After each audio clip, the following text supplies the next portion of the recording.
व्युत्थान कर रहा है, यानी चित्त में। अच्छा, व्युत्थान क्या होता है? व्युत्थान बताइए। व्युत्थान पढ़ा सर था हमने उठने किसी वाला, में? सर उठने है? वाला। उठने वाला। उठने वाला सर। और हमने कहीं पर पढ़ा था ये? जी सर। कहाँ पर पढ़ा था? सर समाधि की अवस्था बताई गई है। सर ये वाला था, जी ध्यान निरोधे संस्कार हाँ, परिणामों में पढ़ा था ना। जी सर, हाँ परिणाम, सर तो निरोध परिणाम। व्युत्थान माने जब चित्त में विचारों को उड़ना शुरू हो जाता है, तो जब चित्त में चंचलता आ जाती है, जब चित्त में समाज के विचार अगर उत्पन्न होने लगेंगे, संसार के सांसारिक जितने भी माया संबंधित विचार हैं वो प्रकृति में अगर उत्पन्न हो रहे हैं, तो उनका व्युत्थान हो रहा है। और अगर हम सोचे कि सिद्धियां हमारे लिए सब कुछ है और उद्देश्य हमारा सिद्धि प्राप्त करना रह गया, और सिद्धि प्राप्त करने के बाद हम दुनिया को दिखाना चाहें कि हम भी ये कर सकते हैं, हम हवा में उड़ सकते हैं और हम पानी में चल सकते हैं, ये सारी चीजें जो हैं व्युत्थान है। यानी आपको आपके चित्त में एक नया विषय उत्पन्न हो रहा है, नया विषय जन्म ले रहा है, तो उसमें ये सिद्धियां सिद्धियां हैं, वहां पर आपको लाभ, मतलब सांसारिक लाभ देंगी, लेकिन लाभ तो देंगी, सांसारिक देंगी, लेकिन आपका जो मुख्य लक्ष्य है वहां पर बाधक बनेंगी ये। तो इसलिए इन सिद्धियों को त्याग देना चाहिए। समाधि में विघ्न है, लेकिन जब सांसारिक चीजों को हम प्राप्त करने की लालसा रखते हैं, वहां पर ये सिद्धियां सिद्धियों के रूप में कार्य करती हैं और व्यक्ति सिद्ध कहलाता है।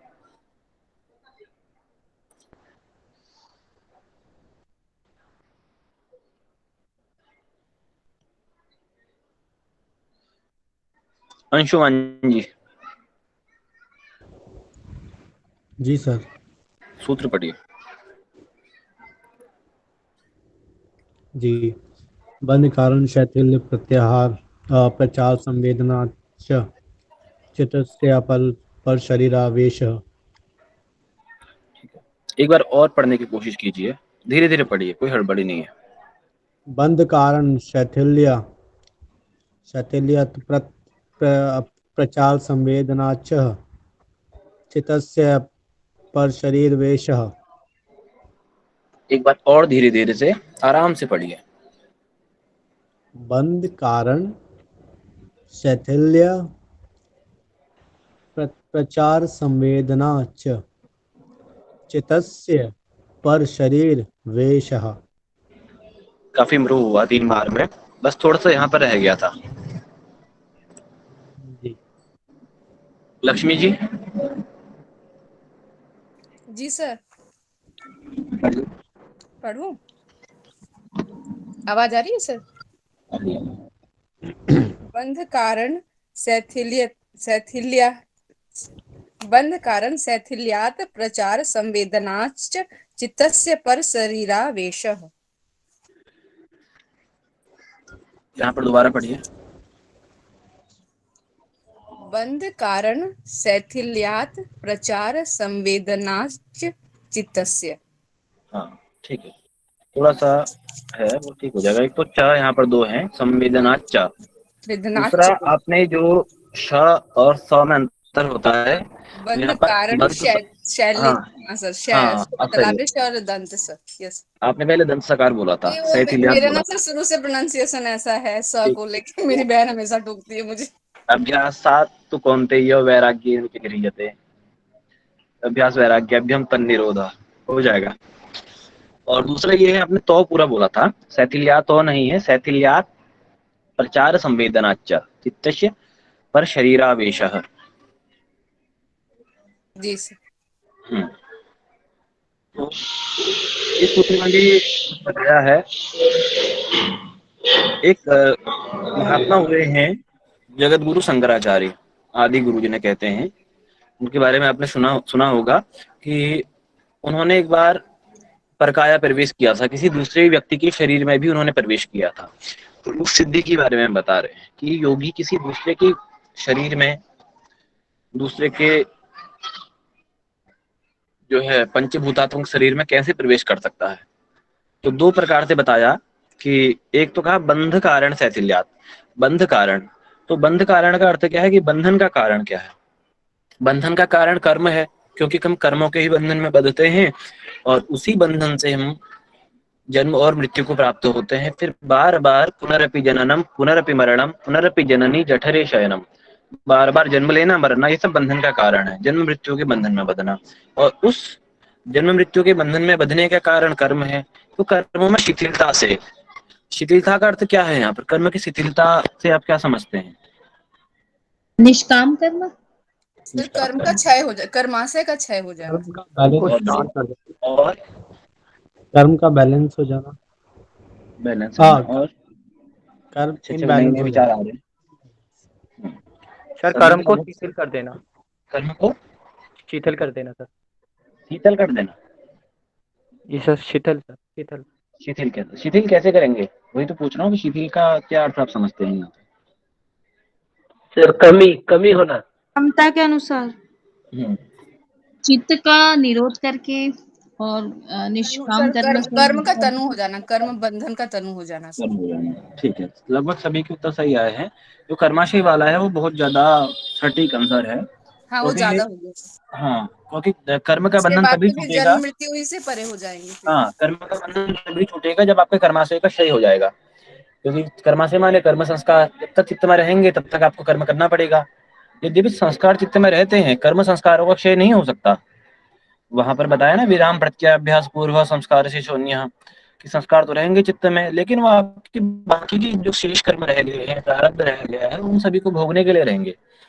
लेकिन जो आप कर्म कर रहे हैं, जो अविद्या आदि क्लेश है, उन सबका क्षय हो जाता है, तो आपके कर्म संस्कार भी नष्ट हो जाते हैं, क्योंकि उन्हीं के वशीभूत होकर के हम कर्म करते हैं। वो जब ऐसा हो जाएगा, कर्म रहेगा नहीं कुछ, और कर्म के फलस्वरूप ही हम पाप पुण्य को प्राप्त करते हैं, स्वर्ग और नरक को प्राप्त करते हैं। तो कर्मों की शिथिलता भी हो जाएगी जब ये सारी चीजें, कर्माशय का नाश हो जाएगा, और चित्त की गति का भली भांति ज्ञान होने से। और अपने चित्त को समझना, चित्त की गति, चित्त उसकी गति, चित्त रुका है, ठहरा हुआ है कि चल रहा है, हमें अपने चित्त का पता नहीं होता। एक क्षण में हम यहाँ बैठे हैं, तुरंत अमेरिका होंगे, तुरंत मुंबई होंगे, मतलब कहीं ऐसे स्थान पर होंगे जहां हम, सबसे जो तेज गति है वो चित्त की है, मन की है। और मन इतना गतिमान है कि दुनिया में उससे अधिक गति किसी की भी नहीं है। बैठे बैठे हम कल्पनाओं में कहीं भी खो जाते हैं। बैठे तो शरीर से यहाँ पर हैं, लेकिन कल्पनाएं हम कहीं दूसरे की सोचते हैं, और वहां का कभी हमें दुख प्राप्त होता है, वहां के बारे में कभी हम आनंद लेते हैं, किसी दूसरे स्थान के बारे में, दूसरे विषय, दूसरे वस्तु के बारे में सोचने में। तो वो चित्त की गति है। तो अपने चित्त की गति को जानना, कि चित्त व्युत्थान है कि निरोध है, उसमें उसके संस्कार, उसमें कौन से प्रवाहित हो रहे हैं, अथवा चित्त वृत्ति का निरोध हुआ है कि नहीं हुआ है, चित्त रुका है कि चलायमान है, ये सब चीजें चित्त की गति है। तो ये जब ये दोनों चीजें हो जाएंगी, कर्म बंधन शिथिल हो जाएगा, चित्त की गति का हमें ज्ञान हो जाएगा, तो तब ये प्रकाया प्रवेश वाली सिद्धि, जो दूसरे के शरीर में प्रवेश किया जा सकता है, तो वो सिद्धि हमें प्राप्त हो सकती है। सर बड़ी इंटरेस्टिंग स्टोरी थी उनकी, शंकराचार्य की, इसको लेकर। हाँ जी, सुनाएंगे, पर अभी समय लगेगा, फिर कभी। हाँ जी फिर कभी सर। ठीक है। उदान, अच्छा, इसमें से आप में से पढ़ेंगे सूत्र को।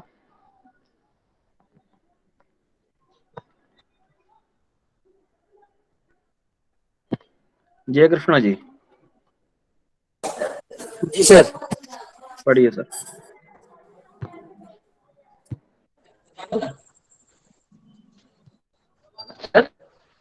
इस सूत्र को पढ़िए। उदान जय जड़ पंक कंठकादि प्रश्न संग उत्क्रांतिश्च। एक बार और। उदान जया जड़ पंक कंठकादि संग उत्क्रांतिश्च। अच्छा प्रयास है, थोड़ा सा और आवश्यकता है। किरण जी। जी सर। सूत्र पढ़िए। उदान जया जलपंख कंठ कादिश्व क्रांतिश्च। एक बार और पढ़िएगा, ये आवाज बीच में आपकी कट गई थी, शायद नेटवर्क इशू है। पढ़ा आपने, अच्छा है जी सर। उदान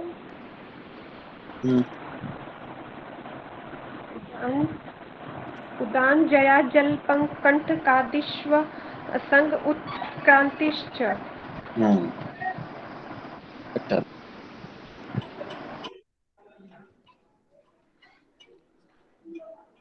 अच्छा, हमने घेरण संहिता में भी पढ़ा था, आयुर्वेद वगैरह में भी है, 5 वायु हैं, 5 उपवायु हैं, 5 प्राण है, 5 उप प्राण है। तो कोई उनका स्थान और कार्य जल्दी जल्दी संक्षेप में बताए।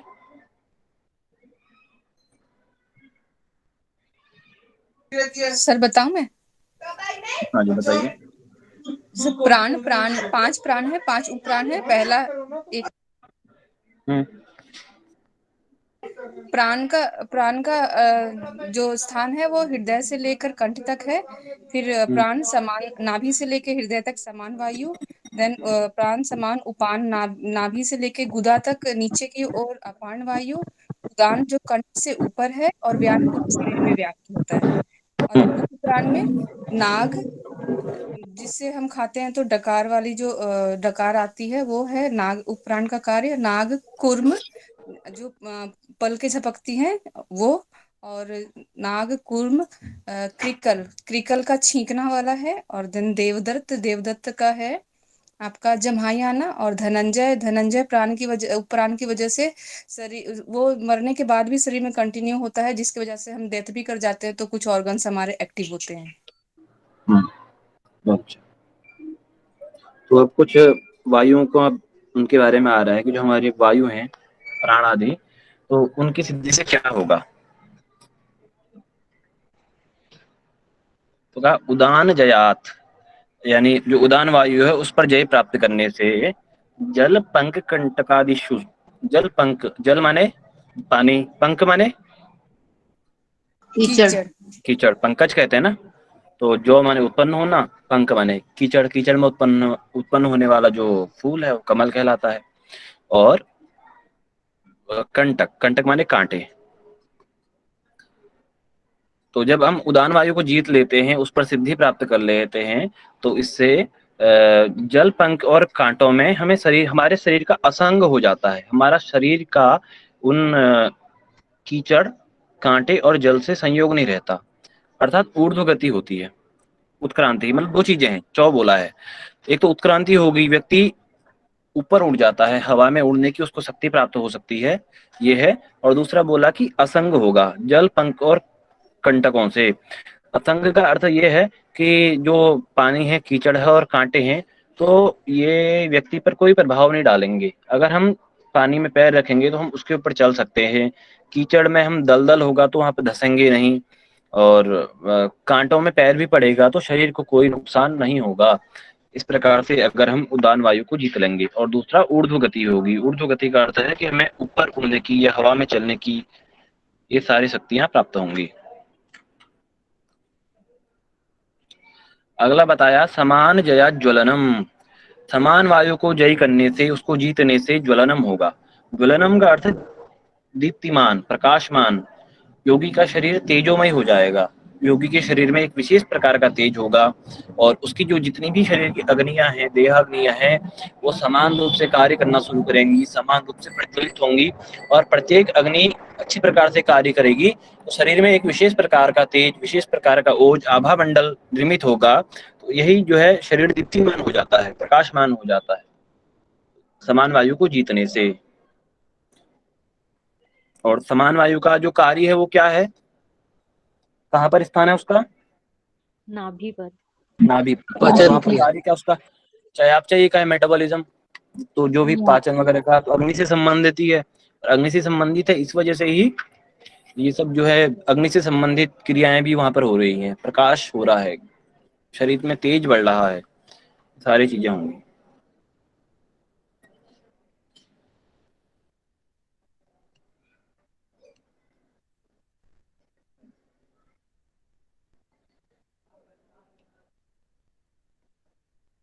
अनुज जी,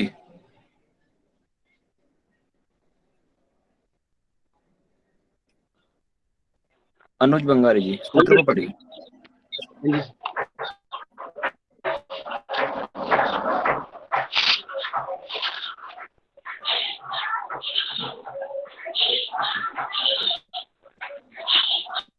अनुज जी आवाज आ रही है? माइक ऑफ कर दीजिए।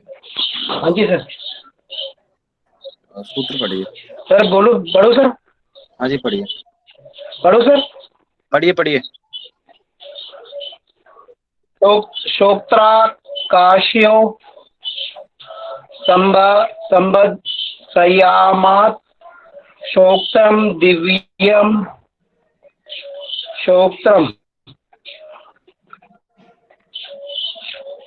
ठीक है। आस्था साहू जी, जी सर। सूत्र पढ़िएगा। जी सर। सूत्र पढ़िए। हाँ जी। श्रोत्रकार्यो संबंध संयमाद दिव्यम श्रोत्रम। बहुत अच्छा। एक बार और पढ़िए यहाँ पर। श्रोत्रकार्यो संबंध काशियो नहीं है, काश है यो हो।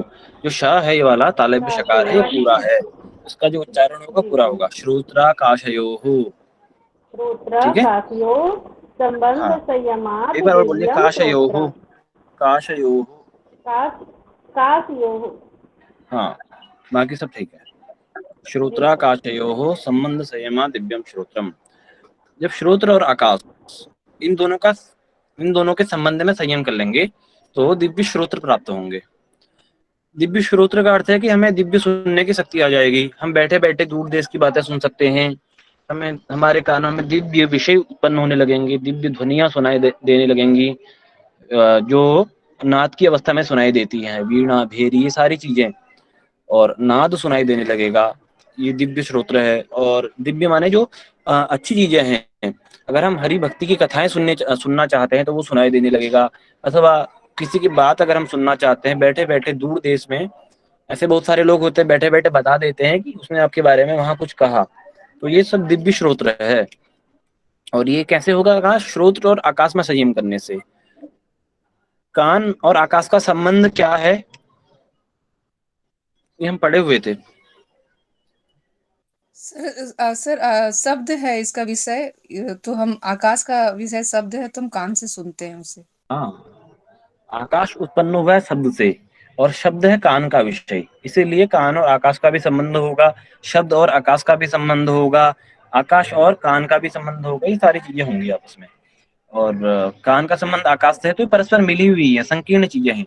लेकिन जब इनमें संयम करने लगेंगे और इंद्रियों को और पंच महाभूतों के हम भेद करने लगेंगे, उनको पृथक पृथक कर लेंगे अपने संयम से, यानी धारणा, ध्यान और समाधि से, श्रोत्र और आकाश में, तो तब हमारा जो होगा दिव्य श्रोत्र में प्राप्त होगा। क्योंकि हमने आकाश से संबंधित, कर्ण से संबंधित, शब्द से संबंधित सिद्धि प्राप्त कर ली है, तो इसी को दिव्य श्रोत्र कहते हैं।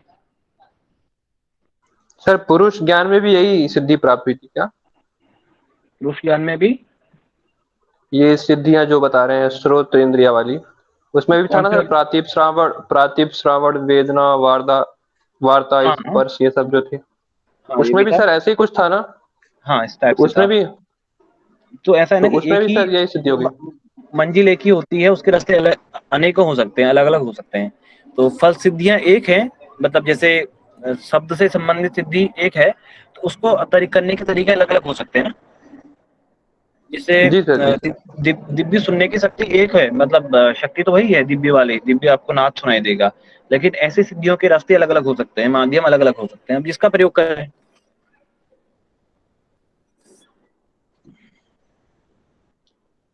जी sir. Dharmishtha ji,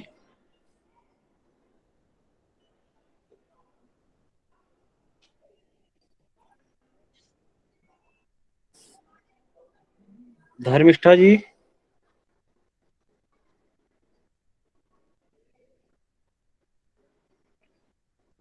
Dharmishtha ji mic on करें। सर हम लोगों को मौका देंगे क्या आज? क्या नाम है? बिल्कुल बताइए, जो लोग आगे नहीं आते या सर मैं बोलूं क्या? जी सर, मैं मयंक बोल रहा हूँ सर। अच्छा, मयंक जी बोल रहे हैं। ठीक है मयंक जी, आगे बढ़िए। कायाकाश योहो संबंध संयमान लघु तूर समापत्तेश्चाकाश गमनम। आपका उच्चारण बहुत अच्छा है। और सबसे बड़ी बात है कि कहाँ पर भेद करना है, श, श और स में, तो ये उच्चारण भी अच्छा है। कायाकाशयोः संबंध संयमात। काय माने शरीर और आकाश, ये जब इन दोनों के संबंध में हम संयम करेंगे, क्योंकि शरीर और आकाश का भी संबंध है, क्योंकि पंचमहाभूतों से ही शरीर बना हुआ है और उन्हीं में एक आकाश तत्व भी सम्मिलित है पंचमहाभूतों में।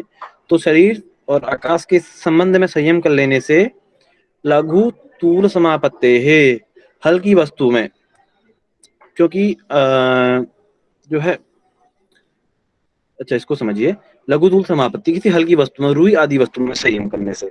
दो चीजों में संयम करना है, काय और आकाश में, मतलब इन दोनों के संबंध में कि आकाश का शरीर के साथ संबंध क्या है। जब योगी अपनी योग साधना से साधना में अग्रसर होता है और प्रबल साधना करता है तो उसको सारे पंचमहाभूतों के भेद पृथक पृथक होने लगते हैं। तो जब शरीर और आकाश का संबंध जानने लगेगा और दूसरा किसी हल्की वस्तु में, रुई आदि में संयम करेगा, धारणा ध्यान और समाधि करेगा, तो उससे क्या होगा, आकाश गमनम, क्योंकि आकाश में कोई हल्की वस्तु ही उड़ती है, वैसे भारी भी उड़ती है, लेकिन जो भौतिक विज्ञान का सिद्धांत है उसके अनुसार भी मतलब कुछ ऐसा होता है कि हवा में कौन उड़ सकता है, इस टाइप से कुछ है। लेकिन जो है हल्की चीजें आकाश में बहुत ज्यादा प्रबल देखी जाती है उड़ती हुई, जैसे रुई है, पतंग है। तो अगर ऐसी कोई हल्की वस्तु में संयम करना है जो आकाश में उड़ सके, अथवा शरीर और आकाश के मध्य हम भेद कर सके, उसमें संयम कर लें, तो हमें आकाश गमन करने की शक्ति प्राप्त हो जाएगी। हम आकाशचारी हो सकते हैं, नभचर हो सकते हैं। ऐसी सिद्धियां इस सूत्र के द्वारा हमें प्राप्त होती है। रोहित जी एक बार फिर से बता दीजिए। शरीर और आकाश के मध्य जो भेद है, शरीर पंचमहाभूतों से मिलकर के बना है, क्षितिजल पावक गगन समीरा पंच रचित अधम शरीरा। तो आकाश भी उनमें एक तत्व है पंचमहाभूतों में। तो आकाश का जो निर्मित शरीर है, इस शरीर से संबंध क्या है, कैसे निर्मित हुआ, ये सब चीजें जो गूढ़ बातें हैं कि आकाश का इस भौतिक शरीर से जो संबंध है, वो संबंध अगर साधना से हमें पता चल जाएगा, उसके मध्य संयम हम कर लेंगे, वो करने से अथवा किसी हल्की वस्तु में संयम करने से, संयम का अर्थ माने धारणा ध्यान और समाधि है, उसमें संयम करने से हमें आकाश गमन करने की शक्ति प्राप्त होगी। हम नभचर हो सकते हैं, हम आकाश में उड़ सकते हैं, ऐसा बताया है।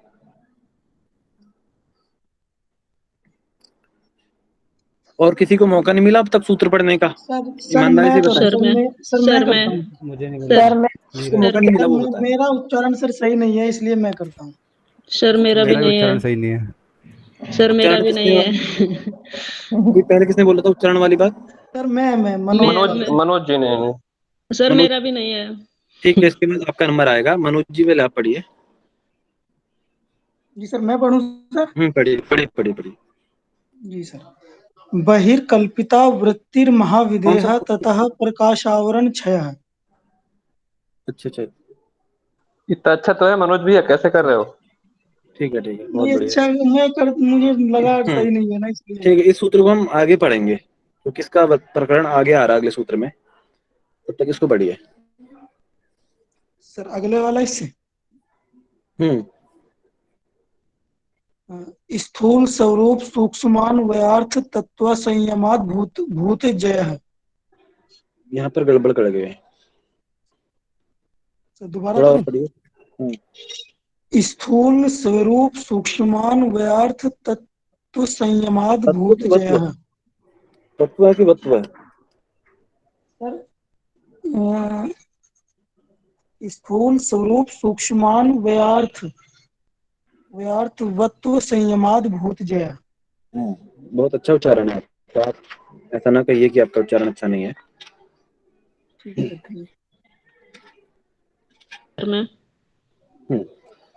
तो अब इस सूत्र को देखते हैं।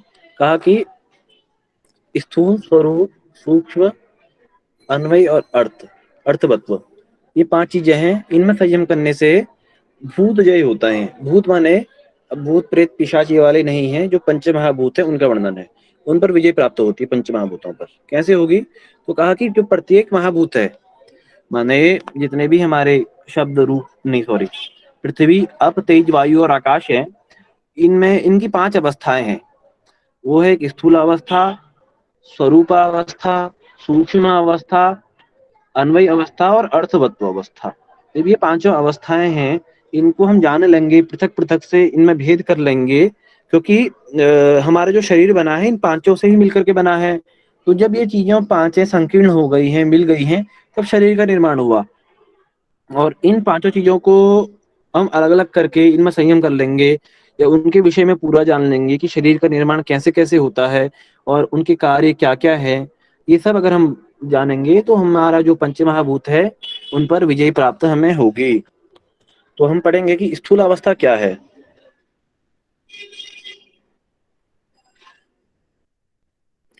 जिस स्वरूप में हम इनको इंद्रियों द्वारा अनुभव कर रहे हैं, जिनको गीता में इंद्रिय गोचर नाम दिया है, वे इंद्रिय प्रत्यक्ष अनुभव में आने वाले शब्द रूप रस गंध स्पर्श नाम वाले पांचों इनके स्थूल अवस्था है।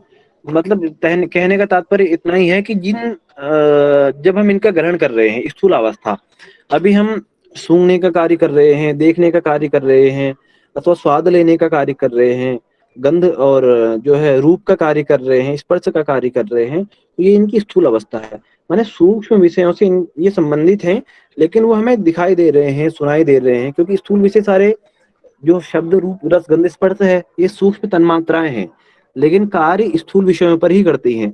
जब सूक्ष्म और स्थूल का संयोग होता है तब हमें विषय का अनुभव होता है।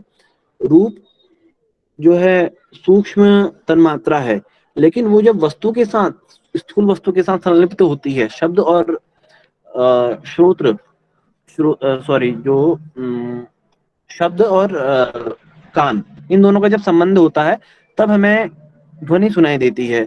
और रूप और जब वस्तु का संबंध होता है तब हमें एक दृश्य सामने दिखाई देता है। तो जो हमें दिखाई दे रहा, सुनाई दे रहा, ये सब इसकी स्थूल अवस्था है जो हम पंच महाभूतों से वर्तमान में कर रहे हैं। देखना, सुनना, बोलना और स्वाद ग्रहण करना, स्पर्श करना, ये सारी चीजें स्थूल अवस्था है। अब स्वरूपावस्था कहा तो पंच महाभूतों का स्वरूप कैसा है उसके आधार पर बताया। तो पृथ्वी क्या सॉलिड मटेरियल है? तो पृथ्वी का क्या है? मूर्ति अवस्था या जो कठोर अवस्था है वो पृथ्वी का स्वरूप है। जल में आर्द्रता है, गीलापन है, ये तो जल का स्वरूप है, गीला है। अग्नि का स्वरूप, अग्नि का काम जलाना होता है, तो अग्नि का जो कार्य है वो गर्म है, उष्णता है, तो अग्नि का स्वरूप उष्ण है। और प्रकाश है, प्रकाश वाला पहले प्रकरण अभी आया था, तो अग्नि प्रकाश भी करती है, सूर्य जो है प्रकाश भी कर रहा है और उष्ण भी करती है, गर्म भी करती है। वायु का कार्य गति है, वायु का कार्य स्पर्श भी है, तो जो स्पर्श है और गति है, कंपन है, ये सब वायु के कार्य हैं, वायु का गुण है। तो जो ये वायु का स्वरूप बताया गति और कंपन। और आकाश का बताया अवकाश, अवकाश माने खालीपन, खाली स्थान, जितना भी स्पेस है ये सब आकाश है। तो ये इनका स्वरूप है। स्वरूप के आधार पर पृथ्वी का मूर्त अवस्था, कठोरावस्था, जल का गीलापन है, अग्नि की उष्णता और प्रकाश, वायु की गति और कंपन, और आकाश का अवकाश, खालीपन, ये सब इनकी स्वरूप अवस्था है कि स्वरूप के आधार पर पांचों महाभूत कैसे दिखते हैं या कैसे अनुभव होते हैं। दिखने वाले जो दिखते हैं, पृथ्वी दिखती है, और बाकी कुछ अनुभव करने वाले हैं वायु वगैरह, तो हमें गति और कंपन के आधार पर वायु का अनुभव होता है, दिखती तो है नहीं। सूक्ष्म अवस्था, सूक्ष्म अवस्था माने जो पांचों महाभूत हैं इनकी कुछ सूक्ष्म अवस्थाएं भी हैं कि ये कहाँ से पैदा हुए हैं। तो जहां से पैदा हुए हैं वो इनके सूक्ष्म तत्व हैं, तो वही इनकी सूक्ष्म अवस्था है। तो पृथ्वी उत्पन्न होती है गंध से, पृथ्वी की जो सूक्ष्म अवस्था है वो गंध तन्मात्रा है। जल रस से उत्पन्न होता है, तो रस जल की सूक्ष्म अवस्था है। उससे पहले जब जल अपने स्वरूप में उत्पन्न होने से पहले रस रूप में विद्यमान था। अग्नि का जो कार्य मतलब सूक्ष्म अवस्था है वो रूप है, तो अग्नि सूक्ष्म रूप में, रूप तन्मात्रा में विद्यमान रहती है। वायु स्पर्श तन्मात्रा में विद्यमान रहती है, तो उसकी सूक्ष्म अवस्था वायु की स्पर्श है। और आकाश की शब्द है, क्योंकि शब्द से ही आकाश की उत्पत्ति होती है, ऐसा हमारे दर्शन वगैरह कहते हैं। तो आकाश की तन्मात्रा शब्द है, ये सूक्ष्म है। अन्वय का अर्थ क्या होता है? अन्वय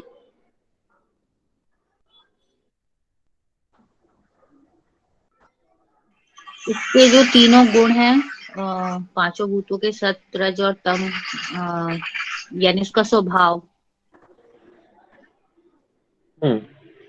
प्रकाश क्रिया और स्थिति जो है वह इनका अन्वय अवस्था है। ठीक है।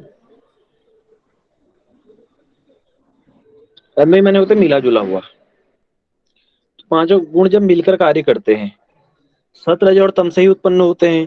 तो प्रकाश, क्रिया और स्थिति व्याप्त होने की बात करी है। जब तीनों एक साथ व्याप्त होंगे, सत रज और तम, तब पंचमहाभूत भी उत्पन्न होंगे और वही मिलकर के कार्य करेंगे।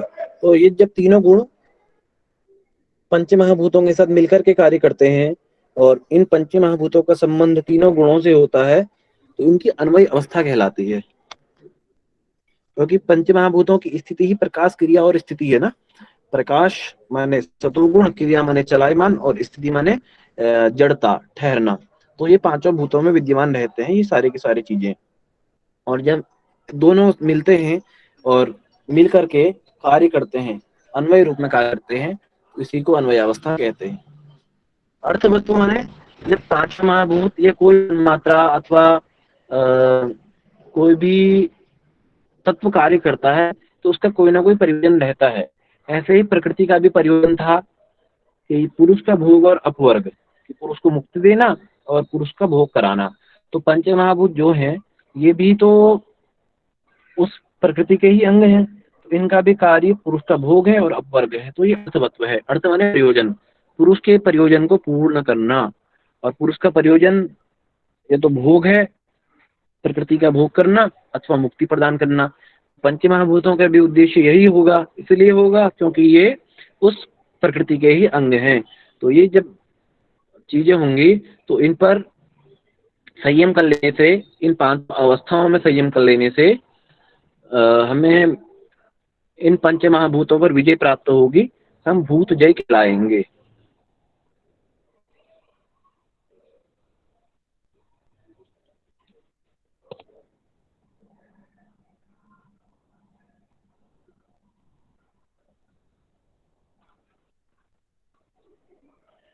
अगला सूत्र कोई बोल रहा था पहले से आप में पढ़ने के लिए, मेरे ख्याल से अंकित जी बोल रहे थे या कोई बोल रहा था? सर मैं बोल रही थी। सर अंकित जी सर बोलिए, पढ़िए। चल सूत्र दिखाई नहीं दे रहा। दिखाई तो दे रहा होगा। हाँ अब दिखाई दिया सर।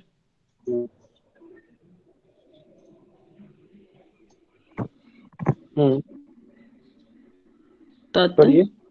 हाँ पढ़ रही हूँ सर। तत् अणिमा दि प्रादुर्भाव काय संपत च तद्मार्नि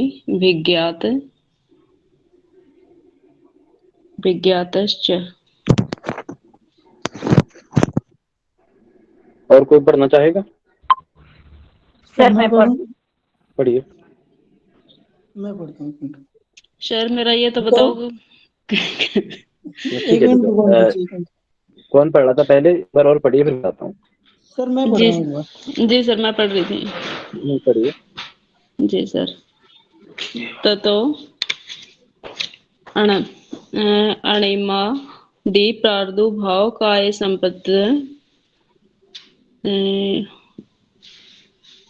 काय संपत्त, तो क्या बोली थी इसको, धर्मान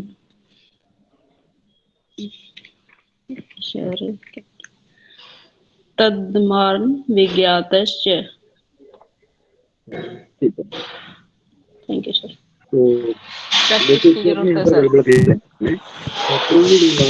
अगर आप सूत्र को अलग अलग करके पढ़ेंगे तो अणिमा सब ठीक है। दूसरा आपने विसर्ग नहीं लगाया तो एक विसर्ग में गलती है, तीसरा भी पर फंस गए थे।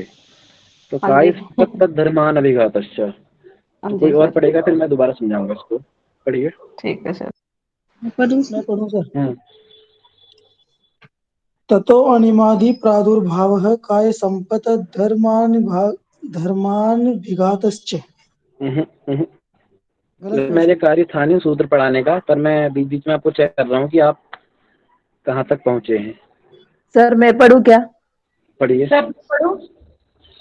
ततः अनिमादि प्रादुर्भवाः काय संपत्त तर्धर्मा नाभिघातः च। सर मैं पढ़ूं? मैं पढ़ूं सर?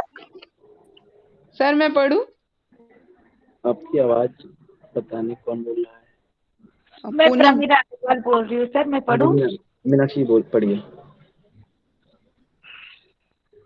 मैं इसलिए क्योंकि आपको सत्येंद्र जी ने बहुत अच्छे से सूत्र पढ़ाए हुए थे, और जब तक आप अच्छे से सूत्र नहीं पढ़ेंगे तो आपको सही अर्थ नहीं पता चलेगा, और जब सही अर्थ का ज्ञान नहीं होगा फिर परीक्षा में फंस जाएंगे ना।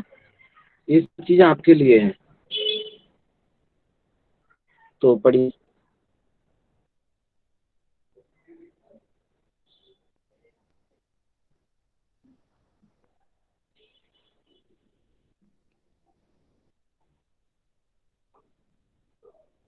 मैं पढ़ता हूँ सर, कोई नहीं पढ़ रहा है तो। ठीक है, पढ़िए। तत्वणिमादि प्रादुर्भाव काय संपत धर्मान अभिघातश्च। बहुत अच्छा। देखिए यहाँ पर बहुत सारे लोग कर रहे हैं, इन्होंने अच्छा मनोज जी ने कहा। यहाँ पर दो तो हैं, तो जो पहला वाला तो है ये पौ के साथ मिल जाएगा। का ये संपत आधा तो वहां मिल गया, तो अगर जो है फिर तो से शुरू करेंगे। तद धर्मान अभिघातश्च, तद धर्मान अभिघातश्च। और जो दूसरा है तत्व इमादि प्रादुर्भाव, ये हम अलग अलग करके पढ़ रहे हैं। अगर हम मिला के पढ़ेंगे तो तत्वणिमादि प्रादुर्भाव, दूसरा विसर्ग में भी उच्चारण करना है। प्रादुर्भाव काय संपत तद धर्मान अभिघातश्च, ऐसा है। अच्छा, पहले वाला एक सूत्र छूट गया था, सॉरी, उसको पहले पढ़ लेता हूँ, उसको बता देता हूँ। ये वाला तो बहिरकल्पिता वृत्तिर्महाविदेह तथा प्रकाशावरण क्षय, ये जो सूत्र है ये अगले वाले सूत्र से संबंधित है। मेरी आवाज आ रही है ना? जी सर, जी सर, आ रही। डाटा खत्म होने वाला है, इसलिए मैं आपसे पूछ रहा हूँ। अगर बीच में ऐसा कुछ रुक गया तो फिर कल पढ़ेंगे इसको, वरना मैं प्रयास कर रहा हूँ। जो हम विजय होने की बात कर रहे हैं, तो पंच महाभूतों से मिलकर ही शरीर बनता है, और जब हम पूरे शरीर पर विजय प्राप्त कर लेंगे, मतलब पंच महाभूतों पर विजय प्राप्त करेंगे तो शरीर पर भी विजय प्राप्त कर लेंगे।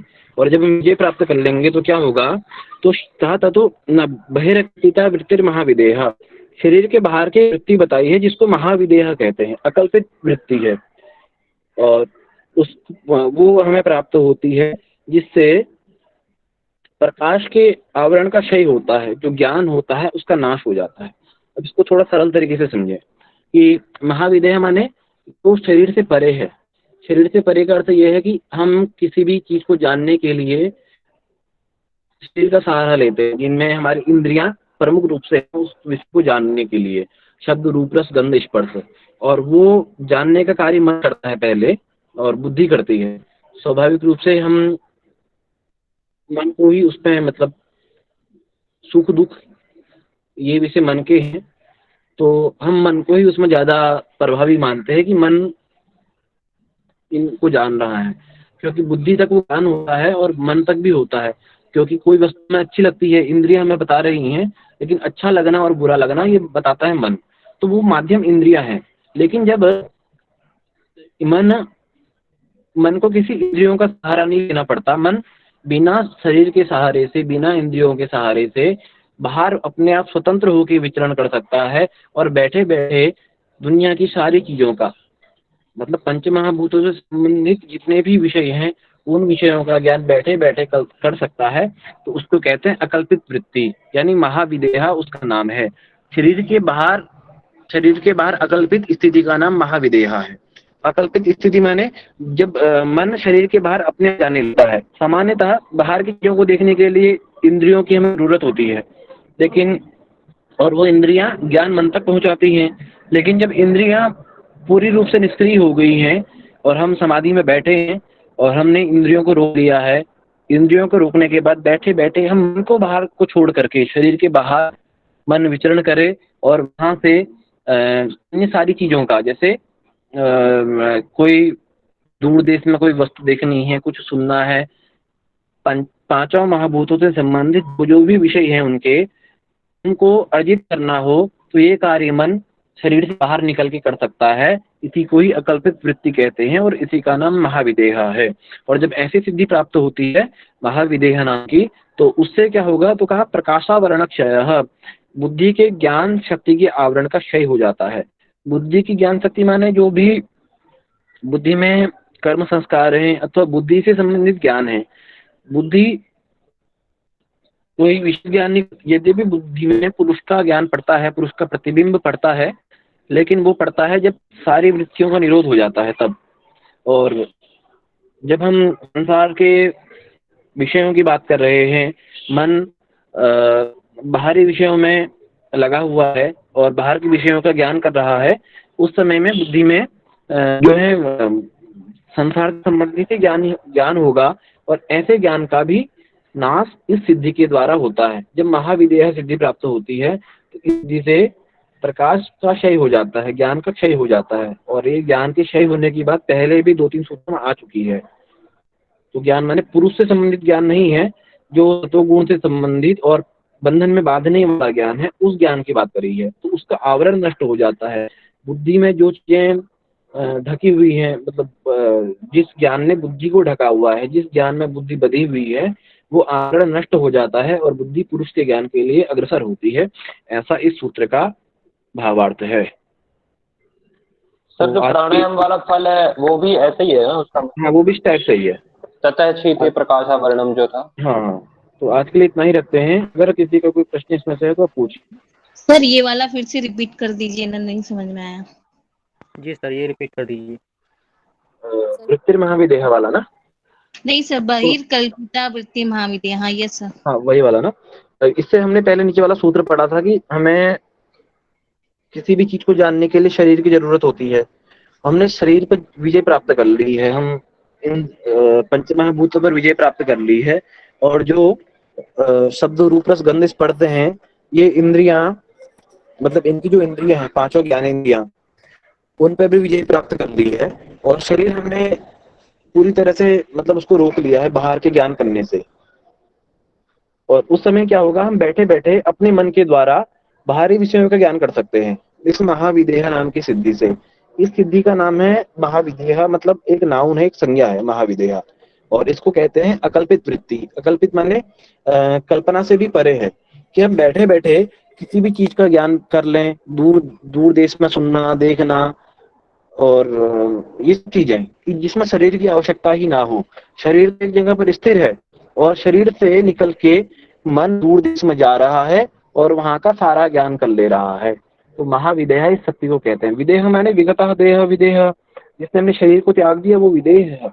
तो यहाँ पर मन के शरीर को त्यागने की बात करी है। मन शरीर से, चित्त शरीर से अलग हो जाता है और वो जहां जहां जाना चाहे वहां वहां जा सकता है और उसका ज्ञान कर सकता है। और ऐसा ज्ञान करने से क्या होगा, प्रकाशावरण क्षय। तो एक जब सिद्धि प्राप्ति होगी, इससे अगला फल कहा कि ज्ञान प्रकाश का क्षय होगा, यानी ज्ञान का जो है सांसारिक ज्ञान, क्लेश वृत्तियां हैं, उनका नाश हो जाएगा। समझ में आया जी?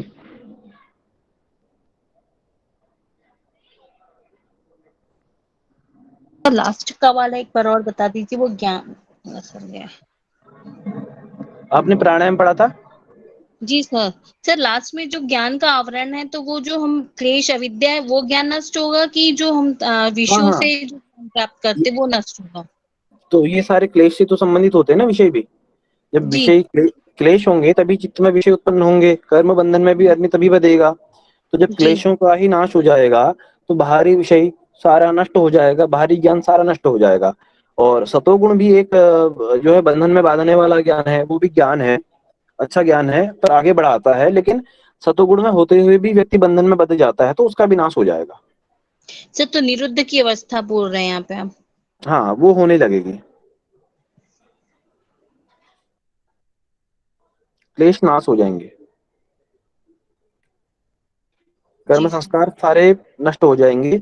और कर्म संस्कार माने वो भी कर्मों का ज्ञान ही में कराते हैं। जब जब संस्कार होंगे तो चित्त में कर्म का ज्ञान भी होगा और वैसी स्थिति उत्पन्न होने पर वो ज्ञान फिर पुनः हमें प्रकट हो जाता है। ये चौथे अध्याय में हम पढ़ेंगे कि ज्ञान कैसे स्थिति होने पर भी, मतलब जब देश काल और परिस्थिति अलग अलग हो तो वो अगले जन्म में भी उस स्थिति में वो ज्ञान प्रकट हो जाता है। तो ये ज्ञान जो है व्यक्ति को बंधन में बांधने वाला ही है। ऐसा ज्ञान नष्ट हो जाएगा जो संस्कारों से संबंधित ज्ञान है।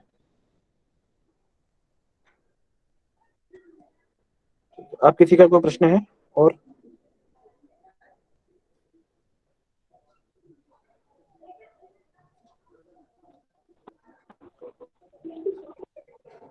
क्या मेरी आवाज आ रही है अब तक? हाँ जी हाँ जी सर पूछिए, प्रश्न पूछिए। कोई प्रश्न नहीं है सर।